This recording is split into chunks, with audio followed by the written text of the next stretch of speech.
ಎಲ್ಲ 10ನೇ ತರಗತಿಯ ವಿದ್ಯಾರ್ಥಿಗಳಿಗೆ ಸ್ವಾಗತವನ್ನು ಕೋರ್ತಾ ಇದ್ದೇನೆ.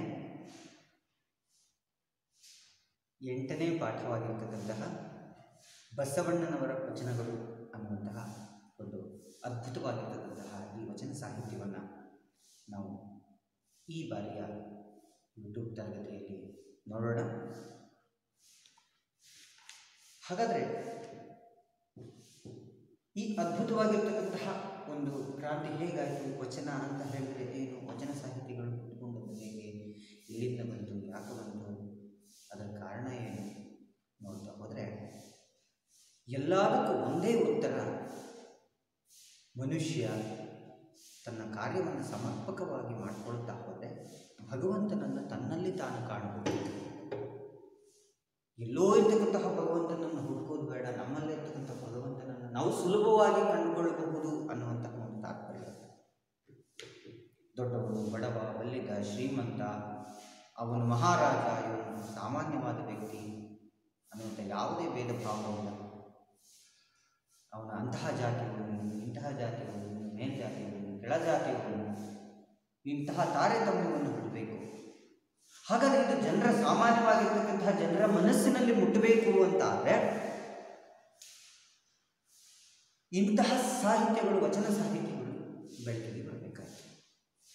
ಹಾಗಾಗಿ ಸುಮಾರು 12ನೇ ಶತಮಾನದ ಆ ಹೊತ್ತಿನಲ್ಲಿ ಜನರ ಮನಸ್ಸಿನಲ್ಲಿ ಜಾಗೃತೆಯನ್ನು ಮೂಡಿಸುವುದಕ್ಕಾಗಿ ಬಸವಣ್ಣನವರ ಒಂದು ಪ್ರವೃತ್ತಿ ಅಥವಾ ಜೀವನ ಅತ್ಯದ್ಭುತವಾಗಿತ್ತು, ಅತ್ಯಮೋಘವಾಗಿತ್ತು ಅಂತ ಹೇಳಿದರೆ ತಪ್ಪಾಗುವುದಿಲ್ಲ.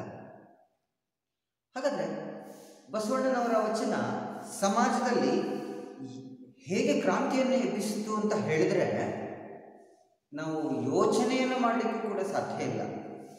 ಬಸವಣ್ಣನವರು ಇನ್ನೊಬ್ಬರಿಗೆ ಹೇಳೋದನ್ನು ಅವರು ಹೆಚ್ಚು ಮಾಡಲಿಲ್ಲ, ತನಗೆ ತಾನು ನಡ್ಕೊಳ್ಳೋದನ್ನು ಕಲ್ತ್ಕೊಂಡು ಫಸ್ಟು ತಾನಿರ್ತಕ್ಕಂಥ ಪ್ರವೃತ್ತಿಯಿಂದ ಹೊರಗಡೆ ಬಂದು, ವೃತ್ತಿಯಿಂದ ಹೊರಗಡೆ ಬಂದು ನಾನು ಹೀಗೆ ಬದುಕೋದು, ಎಲ್ಲರ ಮನೆಗೆ ಹೋಗ್ತೇನೆ, ಸಮಾಜದಲ್ಲಿ ಅರಿವನ್ನು ಮೂಡಿಸ್ತೇನೆ, ಬದುಕಿ ತೋರಿಸಿದರು. ಹಾಗಾಗಿ ಒಂದಷ್ಟು ಈ ವಚನವನ್ನು ರಚಿಸಿಬಿಟ್ಟು ಜಾಗೃತಿಯನ್ನು ಮೂಡಿಸಿ ಅದ್ಭುತವಾಗಿರ್ತಕ್ಕಂಥ ಒಂದು ಕ್ರಾಂತಿಯನ್ನು ಮಾಡಿರ್ತಕ್ಕಂಥವ್ರು ಯಾರು? ಬಸವಣ್ಣನವರು. ನೋಡ್ರಿ, ಹಾಗಾದರೆ ಇಲ್ಲಿ ವಚನ ಅನ್ನುವಂತಹ ಒಂದು ಬಸವಣ್ಣನವರ ವಚನಗಳು, ಬಸವಣ್ಣ ಅವರು ಬರೆದಿರ್ತಕ್ಕಂತಹ ವಚನಗಳಲ್ಲಿ ಅದ್ಭುತವಾಗಿರ್ತಕ್ಕಂಥ 2 ವಚನವನ್ನು ನಮಗೆ ಇಲ್ಲಿ ಕೊಟ್ಟಿದ್ದಾರೆ. ಸಾಕಷ್ಟು ವಚನಗಳನ್ನು ಕಾಣಬಹುದು, ಅದರಲ್ಲಿ ಬಹಳ ಪ್ರಮುಖವಾಗಿರ್ತಕ್ಕಂತಹ 2 ವಚನಗಳನ್ನು ಇಲ್ಲಿ ನಮಗೆ ಕೊಟ್ಟಿದ್ದಾರೆ. ಆ 2 ವಚನಗಳನ್ನು ನಾವು ಈ ಬಾರಿ ನೋಡೋಣ. ಹಾಗಾದರೆ ಮೊದಲನೇದಾಗಿ ವಚನ ಅಂತ ಹೇಳಿದ್ರೆ ಪ್ರಮಾಣ, ಸಾಕ್ಷಿ ಹೇಳ್ಬೋದು ನಾವು. ಪ್ರಮಾಣ ಅಥವಾ ಕೊಟ್ಟ ಮಾತು, ಸಂಕಲ್ಪ, ನಾನು ಹೀಗೇ ಇರ್ತೇನೆ, ಪ್ರಮಾಣ ಇರಬಹುದು. ವಚನ ಅಂತ ಹೇಳಿದ್ರೆ ಕೊಟ್ಟಿರ್ತಕ್ಕಂತಹ ಮಾತು ಅಂತಲೂ ತಗೊಳ್ಬೋದು, ಮಾಡಿದ ಸಂಕಲ್ಪ ಅಂತ ತಗೊಳ್ಬೋದು, ಸಾಕಷ್ಟು ಅರ್ಥಗಳನ್ನು ಹೊಂದಿದೆ. ನೋಡಿ, ವಚನ ಸಾಹಿತ್ಯವನ್ನು ಹಾಡಿದರೆ ಹಾಡಾಗ್ತದೆ, ಅದ್ಭುತವಾಗಿ ಓದಿದರೆ ಗದ್ಯವಾಗುವ ಆಗ್ತದೆ. ಹಾಗಾಗಿ ವಿಶೇಷವಾಗಿರ್ತಕ್ಕಂತಹ ಒಂದು ಲಕ್ಷಣದಿಂದ ಕೂಡಿರ್ತಕ್ಕಂಥದ್ದು ಯಾವುದು ಕೇಳಿದರೆ ವಚನಗಳು. ಕನ್ನಡ ಸಾಹಿತ್ಯದ ವಿಶೇಷವಾಗಿರ್ತಕ್ಕಂತಹ ಒಂದು ಪ್ರಕಾರ. ಓದಿದರೆ ಪದ್ಯವಾಗ್ತದೆ, ಅದ್ಭುತವಾಗಿ ಹೇಳಿದರೆ ಅದು ಗದ್ಯದ ಭಾಗವಾಗ್ತದೆ. ಕನ್ನಡ ಸಾಹಿತ್ಯದ ಒಂದು ಅದ್ಭುತವಾಗಿರ್ತಕ್ಕಂತಹ ಒಂದು ಪ್ರಕಾರವಾಗಿದೆ. ಇದು ಅತ್ಯಂತ ಸರಳ ಮತ್ತು ನೇರವಾಗಿದ್ದು ದೇಶೀಯ ಸೊಗಡಿನಿಂದ ಕೂಡಿದೆ. ಅತ್ಯಂತ ಸರಳವಾದದ್ದು, ಬಹಳ ಕ್ಲಿಷ್ಟಕರವಾಗಿರ್ತಕ್ಕಂಥ ಶಬ್ದದ ಪ್ರಯೋಗವನ್ನು ಮಾಡಿ ಇದಕ್ಕೆ ಅರ್ಥವನ್ನು ಸಾಮಾನ್ಯ ಮನುಷ್ಯರು ಗ್ರಹಿಸಿಕೊಳ್ಳಲಿಕ್ಕೆ ಸಾಧ್ಯವೇ ಇಲ್ಲ. ವಚನಗಳಿಗೆ ಹೇಗೆ ಸಾಮಾನ್ಯ ಜನರಿಗೂ ಕೂಡುವ ಅರಿವನ್ನು ಮುಟ್ಟಿಸುವ ಹಾಗೆ ಅದು ಬಿಂಬಿತವಾಗಿದೆ. ಇದು ದೇಶೀಯ ಸೊಗಡಿನಿಂದ ಕೂಡಿರುವುದರಿಂದ ಏನಾಗಿದೆ, ಇದು ಸರಳವಾಗಿರುತ್ತದೆ. ಎಲ್ಲ ಪದಗಳು ಸಾಮಾನ್ಯವಾಗಿ ಜನರ ಬಾಯಿಂದ ಬರ್ತಕ್ಕಂಥ ಪದಗಳನ್ನೇ ಉಪಯೋಗಿಸಿಕೊಂಡು ಇಂತಹ ವಚನಗಳನ್ನು ರಚಿಸ್ತಾ ಇದ್ದರು. ಜನಸಾಮಾನ್ಯರ ಆಂದೋಲನದ ಭಾಗವಾಗಿ ಬೆಳೆದಿದೆ. ಜನಸಾಮಾನ್ಯರ ಕ್ಷಮಿಸಿ. ಅಂದರೆ ಜನರು ಯಾವುದೇ ರೀತಿಯಾಗಿರ್ತಕ್ಕಂತಹ ಕಾರ್ಯವನ್ನು ಮಾಡಬೇಕಾದ್ರೆ ಅವರಿಗೆ ಅಡೆತಡೆಗಳು ಬಂದಂತಹ ಆ ಸಂದರ್ಭದಲ್ಲಿ ಇಂತಹ ಒಂದು ಸಾಹಿತ್ಯವನ್ನು ಉಪಯೋಗಿಸಿಕೊಂಡು ಒಂದು ಆಂದೋಲನವನ್ನು ಕೂಡ ನಡೆಸಬಹುದು. ಅಂತಹ ಒಂದು ಭಾಗ ಅಷ್ಟೇ ಅಲ್ಲ, ನಿಷ್ಠುರವಾಗಿರ್ತಕ್ಕಂತಹ ನೇರವಾಗಿ ಜನರ ಮನಸ್ಸನ್ನು ಮುಡುತ್ತದೆ. ನಿಷ್ಠುರವಾಗಿದ್ದದ್ದು ಅಂದರೆ ಯಾಕಂದರೆ ನೇರವಾದಂತಹ ಮಾತುಗಳು ಮನುಷ್ಯರನ್ನು ನೋವಿಸಬಹುದು. ಕೆಲವೊಮ್ಮೆ ಸತ್ಯವಾದ ಮಾತುಗಳು ಕೂಡ ಮನುಷ್ಯರನ್ನು ಬಹಳ ನೋವಾಗಿ ಮಾಡ್ತಾವೆ. ಹಾಗೆ ವಚನ ಸಾಹಿತ್ಯಗಳು ಕೂಡ ಅಷ್ಟೇ, ಅದು ನೇರವಾಗಿ ಬೀಳುತ್ತೆ ಮನುಷ್ಯನ ಮನಸ್ಸಿಗೆ. ಒಳ್ಳೆಯದಾಗಿ ನಡೆದುಕೊಳ್ಳುವಂತಹ ಮನುಷ್ಯನ ಮನಸ್ಸಿನಲ್ಲಿ ಏನೂ ಆಗದೇ ಇರಬಹುದು. ಕೆಲವೊಂದಷ್ಟು ಪರಿಕಲ್ಪನೆ ಇರ್ತಕ್ಕಂತಹ ಮನುಷ್ಯನಲ್ಲಿ ಸತ್ಯವಾದಂತಹ ಮಾತುಗಳು ಅವನ ಮನಸ್ಸಿಗೆ ಏನಾಗ್ತದೆ, ಬಹಳ ನೋವನ್ನು ಉಂಟು ಮಾಡ್ತದೆ. ನೋಡ್ರಿ, ಅಷ್ಟೇ ಅಲ್ಲ, ಇದರ ಕೆಲಸ ಏನು? ಆತ್ಮಶುದ್ಧಿ ಮತ್ತು ಕಾಯಕದ ಮಹತ್ವವನ್ನು ಜಗತ್ತಿಗೆ ತಿಳಿಯುವಂತೆ ಸಾರಿವೆ. ಕಾಯಕ ಅಂತ ಹೇಳಿದ್ರೆ ಕೆಲಸ, ತಾನು ಮಾಡ್ತಕ್ಕಂತಹ ಕೆಲಸ, ವೃತ್ತಿ, ಅದು ಮತ್ತು ಆತ್ಮಶುದ್ಧಿ, ಈ ಎರಡನ್ನು ಯಾವ ರೀತಿಯಾಗಿ ಮಾಡಬೇಕು, ತನ್ನ ಕೆಲಸವನ್ನು ನಾನು ಯಾವ ರೀತಿಯಾಗಿ ಮನಮುಟ್ಟುವಂತೆ ಮಾಡಬೇಕು. ನೀವು ಯಾವುದೇ ಕೆಲಸವನ್ನು ಮಾಡಿರಿ, ಅದನ್ನು ಹಗುರವಾಗಿ ಪರಿಗಣಿಸಿದ ಉತ್ತಮ ರೀತಿಯಲ್ಲಿ ನಾವು ಮಾಡ್ತೀವಿ ಅಂತ ಆದರೆ ಅದನ್ನು ಯಾವ ರೀತಿಯಾಗಿ ಮಾಡಬೇಕು ಅನ್ನುವಂತಹ ಒಂದು ಮಹತ್ವವನ್ನು ಇಂತಹ ವಚನಗಳು ನಮಗೆ ಸಾರ್ತವೆ. ಜನಸಾಮಾನ್ಯರ ಜೀವನದಲ್ಲಿ ಹಾಸುಹೊಕ್ಕಾಗಿರುವ ಸೂಕ್ಷ್ಮ ಸಮಸ್ಯೆಗಳ ಎಳೆಗಳನ್ನು ವಚನಗಳು ಮಾರ್ಮಿಕವಾಗಿ ತಿಳಿಸುತ್ತದೆ. ನಮ್ಮಲ್ಲಿರ್ತಕ್ಕಂಥ ಸಮಸ್ಯೆಗಳು ಯಾವುದೇ ರೀತಿಯಾಗಿರ್ತದ್ದಾಗಿರಲಿ, ಆ ಎಲ್ಲ ರೀತಿಯಾಗಿರ್ತಕ್ಕಂತಹ ಸಮಸ್ಯೆಗಳನ್ನು ಕೂಡ ಇದು ಏನು ನಮಗೆ ಸುಲಭವಾಗಿ ನಾವು ಇದರಿಂದ ಏನು ಆಗ್ಬೋದು, ಹೊರಬರಬಹುದು. ಯಾವುದೇ ಸಮಸ್ಯೆಗಳಿರಲಿ, ನಾನು ಹೇಗೆ ಬದುಕಬೇಕು ಅಂತ ತಿಳ್ಕೊಳ್ಬೇಕು ಅಂತಾದರೆ ದೊಡ್ಡ ದೊಡ್ಡ ಯಾವುದೋ ಪುಸ್ತಕವನ್ನು ಹುಡುಕಬೇಕಾಗಿಲ್ಲ. ಬಸವಣ್ಣನವರು ಅಥವಾ ಬಹಳಷ್ಟು ಜನ ವಚನಕಾರರ ವಚನವನ್ನು ಓದಿದರೆ ಸಾಕು, ನಾವು ನಮ್ಮ ಜೀವನವನ್ನು ಹೇಗೆ ಬೆಳಕಿಗೆ ತಂದುಕೊಳ್ಬಹುದು ಅನ್ನುವಂಥದ್ದನ್ನು ನಾವು ಕಾಣಬಹುದಾಗಿದೆ. ಚಿಕ್ಕದಾಗಿರ್ತಕ್ಕಂಥ ಒಂದು ಪರಿಚಯವನ್ನು ಮಾಡಿಕೊಳ್ಳೋಣ ಬಸವಣ್ಣನವರದ್ದು. ಅವರ ಪರಿಚಯ ಬಹಳ ಅಗಾಧವಾದದ್ದು, ಆದರೆ ಇಲ್ಲಿ ಚಿಕ್ಕದಾಗಿರ್ತಕ್ಕಂಥ ಒಂದು ಪರಿಚಯವನ್ನು ಮಾಡೋಣ. ಬಸವಣ್ಣನವರು 12ನೇ ಶತಮಾನದ ವಚನಕಾರರಲ್ಲಿ ಪ್ರಮುಖರಾಗಿರ್ತಕ್ಕಂಥವು. ಎಷ್ಟನೇ ಶತಮಾನದಲ್ಲಿ? 12ನೇ ಶತಮಾನದಲ್ಲಿ.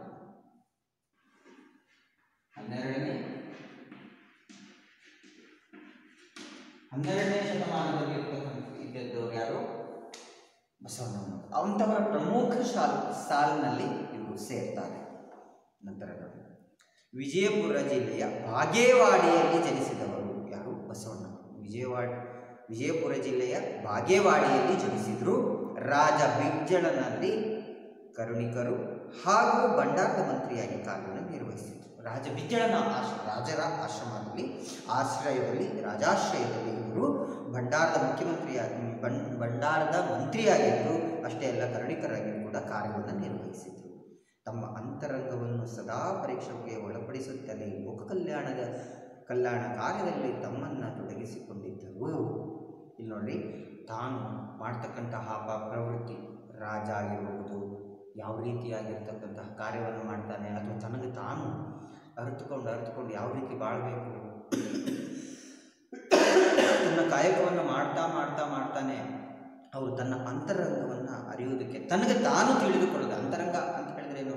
ತನಗೆ ತಾನು ತಿಳಿದುಕೊಳ್ಳುವಂತಹ ರೀತಿ, ತನಗೆ ತಾನು ತಿಳಿದುಕೊಳ್ಳುವಂತಹ ಒಂದು ರೀತಿ ಅಂತ ಹೇಳ್ಬೋದು. ತನಗೆ ತಾನು ಯಾವ ರೀತಿಯಾಗಿ ತನ್ನನ್ನು ತಾನು ತಿಳಿದುಕೊಳ್ಳಬಹುದು ಅನ್ನೋದನ್ನು ಅವರು ಮೊದಲಿಂದನೂ ಕಂಡುಕೊಳ್ತಾ ಬರ್ತಿದ್ರು. ವಚನ ಚಳುವಳಿಯ ನೇತಾರರಾಗಿ ಇವರು ಹೊಸ ಸಮಾಜದ ನಿರ್ಮಾಣಕ್ಕಾಗಿ ಹೊಸ ಮೌಲ್ಯವನ್ನು ರೂಪಿಸಿದರು. ಹೊಸ ಸಮಾಜವನ್ನು ರೂಪಿಸಬೇಕು. ಇಲ್ಲಿರ್ತಕ್ಕಂತಹ ಜಾತೀಯತೆ ಆಗಿರಬಹುದು, ಬೇಕಾದಷ್ಟು ಕಾರ್ಯಗಳು ಸಮಾಜಕ್ಕೆ ಅಡೆತಡೆಗಳನ್ನು ನೋಡ್ತಕ್ಕಂತಹ ಕಾರ್ಯಗಳು ಆ ಸಂದರ್ಭದಲ್ಲಿ ಇದ್ದಿದ್ದರಿಂದಾಗಿ ಅದನ್ನೆಲ್ಲ ಹೇಗಾದರೂ ಮಾಡಿ ಹೋಗಲಾಡಿಸಬೇಕು, ಒಂದು ರೀತಿಯಾಗಿರ್ತಕ್ಕಂಥ ಹೊಸ ಸಮಾಜವನ್ನು ಹುಟ್ಟು ಹಾಕಬೇಕು ಅನ್ನುವಂತಹ ಆ ಕಾರ್ಯದಿಂದ ಅವರು ವಿಶೇಷವಾಗಿರ್ತಕ್ಕಂತಹ ಮೌಲ್ಯವನ್ನು ರೂಪಿಸಿದರು. ಈ ರೀತಿಯಾಗಿರ್ತಕ್ಕಂಥ ವಚನವನ್ನು ರಚಿಸಿ ಸಮಾಜದ ಜನರ ಮನಸ್ಸಿಗೆ ಮುಟ್ಟು ಹಾಗೆ ಮಾಡ್ತಾರೆ. ಅಷ್ಟೇ ಅಲ್ಲ, ಕೂಡಲ ಸಂಗಮ ಇವರ ವಚನಗಳ ಅಂಕಿತವಾಗಿದೆ. ಬಸವಣ್ಣನವರ ಅಂಕಿತನಾಮ ಯಾವುದು ಅಂತ ಕೇಳ್ಬೋದು. ಅವಾಗ ನೀವು ಹೇಳ್ಬೋದು ಕೂಡಲ ಸಂಗಮ ದೇವ ಅನ್ನುವಂಥದ್ದು ಇವರ ಅಂಕಿತವಾಗಿದೆ. ಈ ವಚನವನ್ನು ಡಾಕ್ಟರ್ ಎಂ ಕಲಬುರ್ಗಿಯವರು ಸಹ ಸಂಪಾದಿಸಿದ ಬಸವಣ್ಣನವರ ವಚನಗಳು ಕೃತಿಯಿಂದ ಆರಿಸಲಾಗಿದೆ. ಹಾಗಾದರೆ ಈ ಎರಡು ಪದ್ಯವನ್ನು ಯಾವ ಸಂದರ್ಭದಲ್ಲಿ ಹೇಗೆ ಹೇಳಿದರೆ, ಎಂ ಕಲಬುರ್ಗಿಯವರು ಸಂಪಾದಿಸಿರ್ತಕ್ಕಂಥ ಬಸವಣ್ಣನವರ ವಚನಗಳು ಅನ್ನುವಂತಹ ಒಂದು ಕೃತಿಯಿಂದ ಈ ಭಾಗವನ್ನು, ಈ ಎರಡು ವಚನಗಳನ್ನು ಆಯ್ದುಕೊಳ್ಳಲಾಗಿದೆ. ಇದನ್ನು ನೋಡಿ, ಗದ್ಯಭಾಗ ಅಂತಲೂ ಹೇಳ್ಬೋದು, ಪದ್ಯಭಾಗ ಅಂತಲೂ ಹೇಳಲು ಅದ್ಭುತವಾಗಿ ಹಾಡುವಂತಹ ಸಾಧ್ಯತೆಯೂ ಇದೆ. ಹಾಗಾಗಿ ಇದನ್ನು ಪದ್ಯಭಾಗ ಅಂತಲೂ ಕೂಡ ಹೇಳೋದು ಅದ್ಭುತವಾಗಿ ಹೇಳಬಹುದು. ಹಾಗಾಗಿ ಗದ್ಯಭಾಗ ಅಂತಲೂ ಕೂಡ ಹೇಳ್ಬೋದು. ಸಾಹಿತ್ಯ ಪ್ರಕಾರದ, ಕನ್ನಡ ಸಾಹಿತ್ಯ ಪ್ರಕಾರದ ಒಂದು ಅದ್ಭುತವಾಗಿರ್ತಕ್ಕಂತಹ ಒಂದು ಭಾಗ ಯಾವುದು? ವಚನ. ಅದರ ಪ್ರವೇಶವನ್ನು ಒಮ್ಮೆ ನೋಡೋಣ. 12ನೇ ಶತಮಾನವು ಜನಸಾಮಾನ್ಯರಿಗೆ ಸಾಹಿತ್ಯ ಲೋಕದ ಹೆಬ್ಬಾಗಿಲನ್ನು ತೆರೆದ ಕಾಲ. ಆ ಸಂದರ್ಭದಲ್ಲಿ ಸಾಹಿತ್ಯ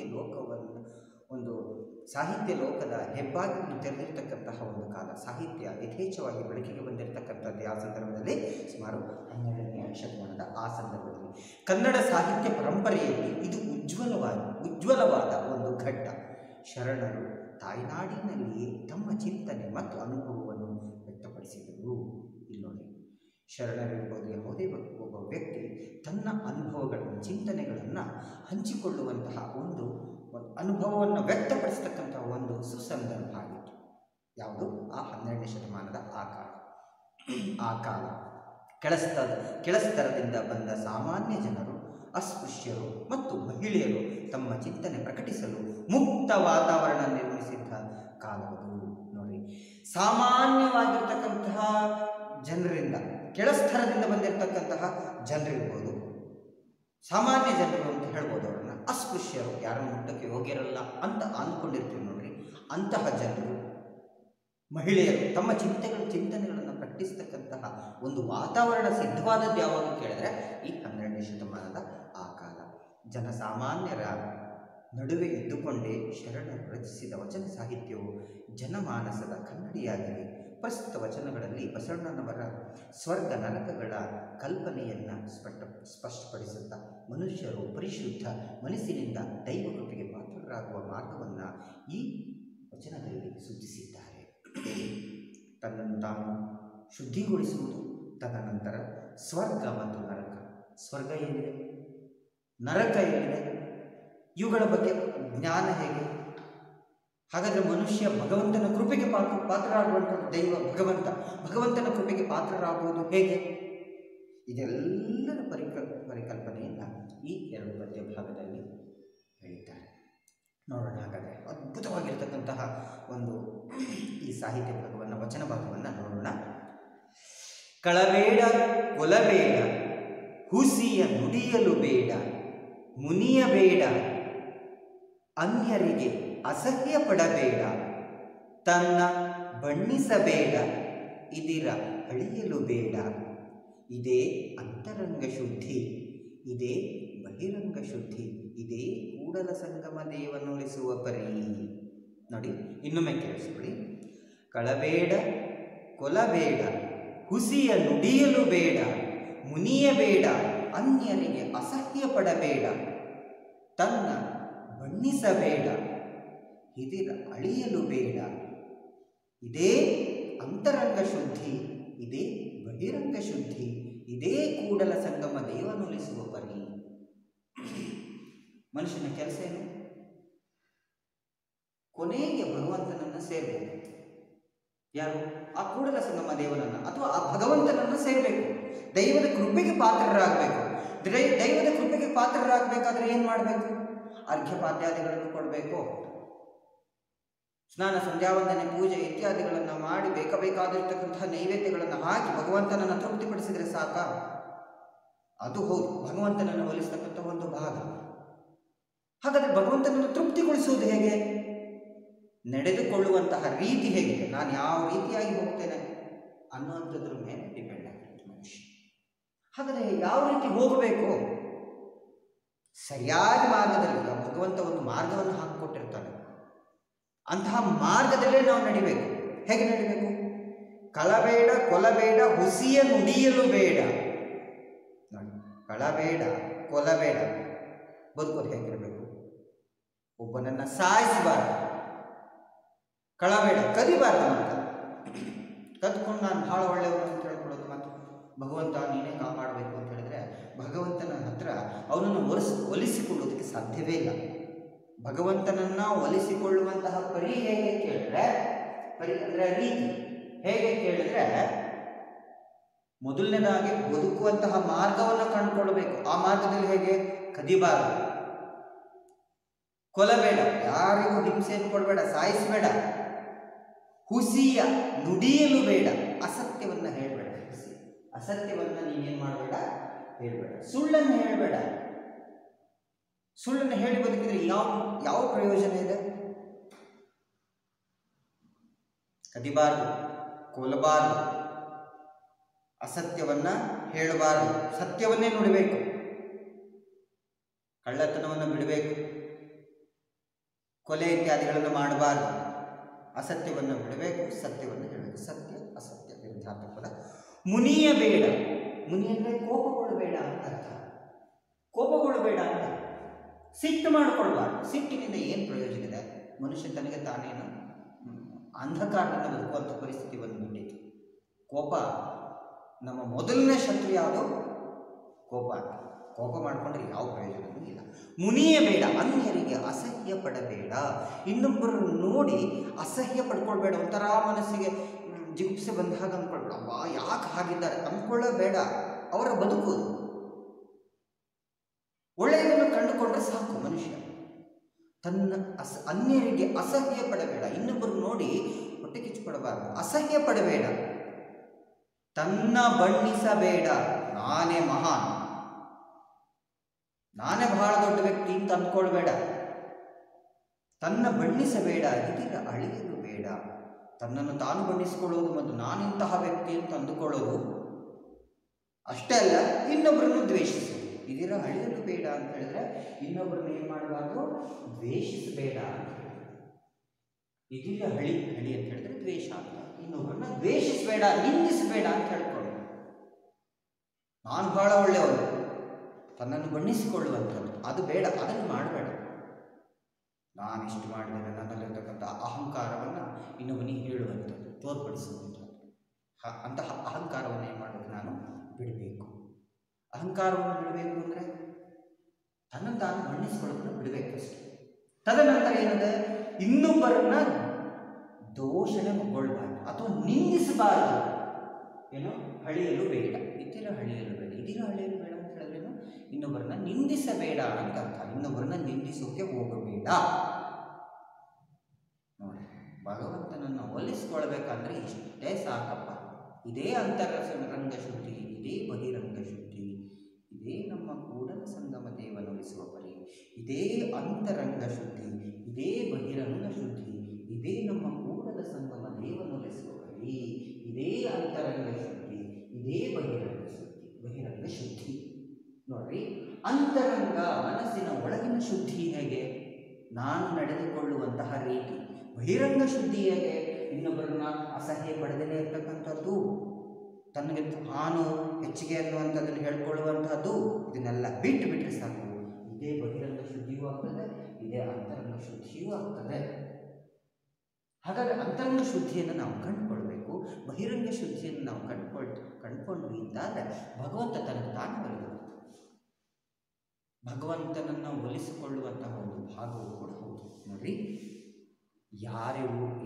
ಒಬ್ಬ ವ್ಯಕ್ತಿಯಿಂದಲೂ ಬಲಾತ್ಕಾರವಾಗಿ ಯಾವುದನ್ನು ಪಡೆದುಕೊಳ್ಬೇಡ ಅಥವಾ ಕದಿಬೇಡ ಅಂತ ಹೇಳ್ತಾರೆ, ಕೊಲ್ಲಬೇಡ ಅಂತ ಹೇಳ್ತಾರೆ, ಅಸತ್ಯವನ್ನು ಹೇಳಬೇಡ, ಇನ್ನೊಬ್ಬರ ಮೇಲೆ ಕೋಪಗೊಳ್ಳಬೇಡ, ಇನ್ನೊಬ್ಬರನ್ನ ಅಸಹ್ಯದ ರೂಪದಲ್ಲಿ ಕಾಣಬೇಡ, ತನ್ನನ್ನು ತಾನು ವರ್ಣಿಸಿಕೊಳ್ಬೇಡ, ಹೆಚ್ಚಿಗೆ ಅಂತ ಅಂದುಕೊಳ್ಬೇಡ, ಇನ್ನೊಬ್ಬರನ್ನ ನಿಂದಿಸಬೇಡ. ಇದೇ ಅಂತರಂಗ ಶುದ್ಧಿ, ಇದೇ ಮನಸ್ಸಿನ ಶುದ್ಧಿ, ಇದೇ ಬಹಿರಂಗ ಶುದ್ಧಿ, ಇದೇ ಹೊರಗಡೆ ವಾತಾವರಣದ ಶುದ್ಧಿ ಆಗುತ್ತೆ ಅಥವಾ ಇದೇ ಬಹಿರಂಗ ಶುದ್ಧಿ ಆಗುತ್ತೆ. ಇದೇ ಭಗವಂತನನ್ನು ಒಲಿಸಿಕೊಳ್ಳುವಂತಹ ಪರಿ ಅಂತ ಹೇಳಿ ಬಸವಣ್ಣನವರ ಈ ವಚನದ ಮೊದಲನೇ ಪ್ಯಾರವನ್ನು ನಾವು ಗಮನಿಸಿದ್ದಾಯಿತು. ಇನ್ನೊಮ್ಮೆ ಅದನ್ನು ಹೇಳ್ತೀನಿ, ಕೇಳಿಸ್ಕೊಳ್ರಿ. ನನ್ನ ಜೊತೆಗೆ ನೀವು ಅಂದರೆ ಭಾಳ ಒಳ್ಳೆಯದು. ಇದು ಕಂಠಪಾಠಕ್ಕಿದೆ ನೆನಪಿಗೆ. ಕಳಬೇಡ ಕೊಲಬೇಡ, ಹುಸಿಯ ನುಡಿಯಲು ಬೇಡ, ಮುನಿಯ ಬೇಡ, ಅನ್ಯರಿಗೆ ಅಸಹ್ಯ ಪಡಬೇಡ, ತನ್ನ ಬಣ್ಣಿಸಬೇಡ, ಇದಿರ ಅಳಿಯಲು ಬೇಡ. ಇದೇ ಅಂತರಂಗ ಶುದ್ಧಿ, ಇದೇ ಬಹಿರಂಗ ಶುದ್ಧಿ, ಇದೇ ಕೂಡಲ ಸಂಗಮ ದೇವನುಳಿಸುವ ಪರಿ. ಮೋಸ್ಟ್ಲಿ ಎಲ್ರಿಗೂ ಅರ್ಥ ಆಯಿತು, ಪ್ರಾಯಶಃ ಎಲ್ರಿಗೂ ಅರ್ಥ ಆಗಿದೆ ಅಂತ ಅಂದ್ಕೊಳ್ತೀನಿ. ನಂತರ ಇನ್ನೊಂದಿದೆ, ದೇವಲೋಕ ಮರ್ತ್ಯಲೋಕವೆಂಬುದು ಬೇರಿಲ್ಲ ಕಾಣಿರೋ, ಸತ್ಯವ ನುಡಿಯುವುದೇ ದೇವಲೋಕ, ಮಿಥ್ಯವ ನುಡಿಯುವುದೇ ಮರ್ತ್ಯಲೋಕ.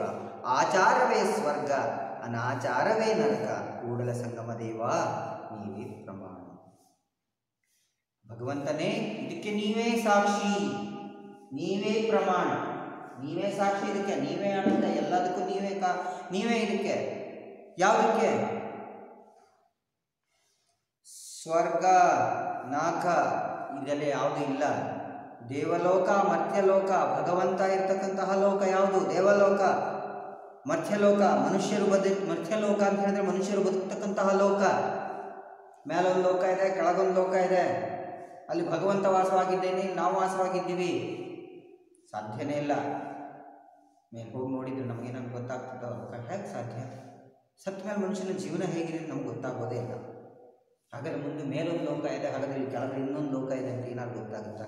ಖಂಡಿತ ಇಲ್ಲ. ದೇವಲೋಕ ಮರ್ತ್ಯಲೋಕವೆಂಬುದು ಬೇರಿಲ್ಲ ಕಾಣಿರೋ, ಯಾವ್ಯಾವುದಿಲ್ಲ, ಬೇರೆ ಬೇರೆ ಅದೊಂದು ಲೋಕ ಇದೆ, ಇದೊಂದು ಲೋಕ, ಭಿನ್ನವಾಗಿರ್ತಕ್ಕಂಥ ಲೋಕಗಳು ಯಾವುದೂ ಇಲ್ಲ. ಹಾಗಾದ್ರೆ ಏನು? ಸತ್ಯವನ್ನು ನುಡಿಯುವುದೇ ದೇವಲೋಕ. ಸತ್ಯವನ್ನು ಹೇಳ್ತಕ್ಕಂಥದ್ದು ಯಾವುದಿದೆ ಅದೇ ದೇವಲೋಕ. ಮಿಥ್ಯ ಅಸತ್ಯವನ್ನು ಹೇಳ್ತಕ್ಕಂಥದ್ದೇ ಮರ್ತ್ಯಲೋಕ, ದುಷ್ಟರ ಲೋಕ ಅಂತ ಹೇಳ್ಬೋದು. ಇಲ್ಲಿ ಯಾಕೆ ಭಗವಂತ ದೇವಲೋಕ ಮತ್ತು ಮರ್ತ್ಯಲೋಕ ಅನ್ನುವಂಥದ್ದು ಎರಡು ವಿಭಾಗದಲ್ಲಿ ನಮಗೆ ಗೋಚರಿಸ್ತಾನೆ ಅಂತ ಹೇಳಿದ್ರೆ, ದೇವಲೋಕದಲ್ಲಿ ಸದಾ ಆನಂದವಾಗಿರ್ತಕ್ಕಂಥದ್ದು ಕಂಡುಕೊಳ್ಬೋದು ನಾವು. ಮರ್ತ್ಯಲೋಕದಲ್ಲಿ ದುಃಖ ಜಾಸ್ತಿ. ಕಾರಣ ಏನು ಹೇಳಿದ್ರೆ ಅಲ್ಲಿ ಮಿಥ್ಯೆ ಇರ್ತದೆ. ಸಾಯಿಸುವಂಥದ್ದಿರ್ಬೋದು, ಕೊಲ್ಲುವಂಥದ್ದಿರ್ಬೋದು, ಅಸತ್ಯ ಇರ್ಬೋದು, ಇನ್ನೊಬ್ಬರ ಮೇಲೆ ಕೋಪ ಪಡ್ತಕ್ಕಂಥದ್ದು ಇರ್ಬೋದು, ಎಲ್ಲವೂ ಎಲ್ಲಿರ್ತಾವೆ ಕೇಳಿದ್ರೆ ಮರ್ತ್ಯಲೋಕದಲ್ಲಿ ಇರ್ತಾವೆ. ಹಾಗಾದರೆ ದೇವಲೋಕವನ್ನು ಕಂಡುಕೊಳ್ಳೋದು ಹೇಗೆ? ಇವರದ್ದನ್ನೆಲ್ಲ ಬಿಡಬೇಕು. ಫಸ್ಟ್ ಸತ್ಯವನ್ನು ಆಡಬೇಕು. ಸತ್ಯವನ್ನು ಆಡಿದರೆ ಸತ್ಯಂ ವಧ ಧರ್ಮಂ ಚರ ಅಂತ ಒಂದು ಕಡೆ ಹೇಳ್ತಾರೆ. ಸತ್ಯವನ್ನು ಹೇಳು, ಧರ್ಮದ ಮಾರ್ಗದಲ್ಲಿ ನಡಿ. ಸತ್ಯವನ್ನು ನಡೆದು ಧರ್ಮದ ಮಾರ್ಗದಲ್ಲಿ ನಡೆದ್ರೆ ಅದೇ ದೇವಲೋಕ ಆಗ್ತದೆ. ಅದನ್ನು ಬಿಟ್ಟು ನೀನೇನು ಮರ್ತ್ಯಲೋಕ ಅಂತ ಏನು ಅಂದ್ಕೊಂಡೆ, ನೀವು ಅಸತ್ಯದ ಮಾರ್ಗದಲ್ಲಿ ನಡೆದ್ರಿ ಅಂತಾದರೆ ಅದೇ ಮರ್ತ್ಯಲೋಕ, ಅದೇ ನರಕ ಅನ್ನುವಂಥದ್ದು ಕೂಡ ಹೇಳ್ಬೋದು. ಮರ್ತ್ಯಲೋಕ ಅನ್ನುವಂಥದ್ದು ಬೇರೆ ಇಲ್ಲಿ ಯಾವುದೂ ಇಲ್ಲವೇ ಇಲ್ಲ. ಸತ್ಯವನ್ನು ಹೇಳ್ತಕ್ಕಂಥದ್ದೇ ದೇವಲೋಕ, ಮಿಥ್ಯವನ್ನು ನುಡಿಯುವುದೇ ಮರ್ತ್ಯಲೋಕ. ಆಚಾರವೇ ಸ್ವರ್ಗ, ಅನಾಚಾರವೇ ನರಕ. ಹಾಗಾದರೆ ಸ್ವರ್ಗ ಮತ್ತು ನರಕ ಹೇಗಿದೆ? ಬಹಳ ಕಷ್ಟದ ಜೀವನ ಅಂತೆ ನರಕದ. ಸ್ವರ್ಗದಲ್ಲಿ ಬಹಳ ಖುಷಿಯಿಂದ ಜೀವನ ಮಾಡಬಹುದಂತೆ. ಹೇಗೆ? ಸರಿಯಾಗಿ ನಡೆದ್ರೆ ಸಾಕು, ನಾವೇ ಖುಷಿಯಿಂದ ಬದುಕಬಹುದು, ಅದೇ ಸ್ವರ್ಗ. ಅನಾಚಾರ ಕೆಟ್ಟದ್ದು ಮಾಡಿದ್ರೆ ಅದೇ ದುಃಖ. ತಕ್ಷಣದಲ್ಲಿ ಖುಷಿಯಾಗಬಹುದು, ತದನಂತರ ದುಃಖ ಆಗೇ ಆಗುತ್ತೆ. ಅದೇ ಏನಾಗ್ತದೆ? ಅನಾಚಾರವಾಗ್ತದೆ, ಅದೇ ನರಕ. ಹಾಗಾದರೆ ಸ್ವರ್ಗ ಯಾವುದು? ಉತ್ತಮ ರೀತಿಯಲ್ಲಿ ಬದುಕುವಂಥದ್ದು ಏನಿದೆ ಅಲ್ಲ, ಅದೇ ಆಚಾರ ಅಂತ ಏನು ಹೇಳ್ತೀವಿ. ಅಂತಹ ಆಚಾರವೇ ಏನೋ ಒಳ್ಳೆಯ ನಡವಳಿಕೆ ಅನ್ನುವಂಥದ್ದು ಏನಿದೆ ಅದನ್ನೇ ನಾವೇನು ಹೇಳ್ತೀವಿ? ಸ್ವರ್ಗ ಅಂತ ಹೇಳ್ತೀವಿ. ಕೆಟ್ಟ ನಡವಳಿಕೆ ಅನಾಚಾರ, ಆಚಾರ ಅನಾಚಾರ, ವಿರುದ್ಧಾರ್ಥಕ ಪದಗಳನ್ನು ನೆನಪಿಟ್ಕೊಂಡ್ರೆ ಆಚಾರ ಮತ್ತು ಅನಾಚಾರ. ಆಚಾರವೇ ಸ್ವರ್ಗ, ಅನಾಚಾರವೇ ನರಕ, ಕೂಡಲ ಸಂಗಮ ದೇವ ನೀವಿ ಪ್ರಮಾಣ. ಭಗವಂತ ಇದಕ್ಕೆ ನೀನೇ ಸಾಕ್ಷಿಯಪ್ಪ. ದೇವಲೋಕ ಮತ್ತೊಂದು, ಮರ್ತ್ಯಲೋಕ ಮತ್ತೊಂದು ಅಲ್ಲ. ಸತ್ಯವನ್ನು ಹೇಳ್ತಕ್ಕಂಥದ್ದೇ ದೇವಲೋಕ ಆಗಿದೆ, ಕೆಟ್ಟದನ್ನು ಮಾಡ್ತಕ್ಕಂಥದ್ದು ಮರ್ತ್ಯಲೋಕ, ಅದೇ ನರಕ, ಇದೇ ಸ್ವರ್ಗ. ಉತ್ತಮವಾಗಿ ನಡವಳಿಕೆಯನ್ನು ಹೊಂದಿರತಕ್ಕಂಥದ್ದು ಯಾವುದು? ಸ್ವರ್ಗ. ಅನಾಚಾರ, ಕೆಟ್ಟ ಕರ್ತವ್ಯವನ್ನು ಮಾಡ್ತಕ್ಕಂಥ ಕಾರ್ಯಗಳನ್ನು ಮಾಡ್ತಕ್ಕಂಥದ್ದು ಏನಿದೆ? ನರಕ ಅನ್ನುವಂಥದ್ದು ಅದು ನಮಗೆ ಭಗವಂತನನ್ನು ಒಲಿಸಿಕೊಳ್ತಕ್ಕಂಥ ಪರಿ. ಭಗವಂತನನ್ನು ಒಲಿಸ್ಕೊಳ್ಬೇಕು ಅಂತ ಹೇಳಿದ್ರೆ ನೂರಾರು, ಸಾವಿರಾರು, ಸಹಸ್ರಾರು ವರ್ಷಗಳ ಕಾಲ ಅವಾಗ ತಪಸ್ಸು ಮಾಡಿ ಭಗವಂತನನ್ನು ಕಂಡುಕೊಂಡು, ಈಗ ಅಷ್ಟೆಲ್ಲ ಸುಲಭಕ್ಕೆ ಸಾಧ್ಯ ಇಲ್ಲ. ಸರಿಯಾಗಿ ನಡೆದುಕೊಂಡು ಹೋದರೆ ಭಗವಂತನನ್ನು ನಾವು ಕಂಡುಕೊಳ್ಳಲಿಕ್ಕೆ ಸಾಧ್ಯ ಅಂತ ಹೇಳ್ತೀವಿ. ಇನ್ನೊಮ್ಮೆ ಈ ಎರಡೂ ಪದ್ಯವನ್ನು ನಿಧಾನವಾಗಿ ಓದಿ ಕೇಳಿಸ್ಕೊಳ್ರಿ. ಹಾಗೆ ಬಸವಣ್ಣನವರ ವಚನವನ್ನು ಕೇವಲ ಅದರ ಅರ್ಥ ಸಹಿತ ಸ್ವಾರಸ್ಯವನ್ನು ಕಂಡುಕೊಂಡ್ರೆ ಸಾಕಾಗೋದಿಲ್ಲ ಮಕ್ಕಳೇ. ಜೀವನದಲ್ಲಿ ನಾವು ಕಂಡುಕೊಂಡ್ರೆ ಈಗಿರ್ತಕ್ಕಂತಹ ಈ ಸಂದರ್ಭವನ್ನೇ ನಾವು ಏನು ಮಾಡ್ಕೊಳ್ಬೋದು, ಈ ಪ್ರದೇಶವನ್ನೇ ಸ್ವರ್ಗವಾಗಿ ಮಾಡ್ಕೊಳ್ಬೋದು, ಈ ಸಮಯವನ್ನೇ ನಾವು ದೇವಲೋಕವನ್ನಾಗಿ ಮಾಡಿಕೊಳ್ಬೋದು. ನಾನು ಬದುಕುವ ರೀತಿಯನ್ನು ಈ ವಚನ ಸಾಹಿತ್ಯ ನಮಗೆ ಕಲಿಸಿಕೊಟ್ಟಿದೆ ಅಂತ ಹೇಳ್ಬೋದು. ನೋಡ್ರಿ, ಇನ್ನೊಮ್ಮೆ ಹೇಳಿ ಈ ಪಾಠಕ್ಕೆ ವಿರಾಮವನ್ನು ಹೇಳೋಣ. ಕಲಬೇಡ ಕೊಲಬೇಡ, ಹುಸಿಯ ನುಡಿಯಲು ಬೇಡ, ಮುನಿಯಬೇಡ, ಅನ್ಯರಿಗೆ ಅಸಹ್ಯ ಪಡಬೇಡ, ತನ್ನ ಬಣ್ಣಿಸಬೇಡ, ಇದಿರ ಅಳಿಯಲು ಬೇಡ. ಇದೇ ಅಂತರಂಗ ಶುದ್ಧಿ, ಇದೇ ಬಹಿರಂಗ ಶುದ್ಧಿ, ಇದೇ ಕೂಡಲ ಸಂಗಮ ದೇವನುಳಿಸುವ ಪರಿ. ದೇವಲೋಕ ಮರ್ತ್ಯಲೋಕವೆಂಬುದು ಬೇರಿಲ್ಲ ಕಾಣಿರೋ, ಸತ್ಯವ ನುಡಿಯುವುದೇ ದೇವಲೋಕ, ಮಿಥ್ಯವ ನುಡಿಯುವುದೇ ಮರ್ತ್ಯಲೋಕ. ಆಚಾರವೇ ಸ್ವರ್ಗ, ಅನಾಚಾರವೇ ನರಕ, ಕೂಡಲ ಸಂಗಮ ದೇವ ನೀವೇ ಪ್ರಮಾಣ. ಎಲ್ಲರಿಗೂ ಧನ್ಯವಾದ.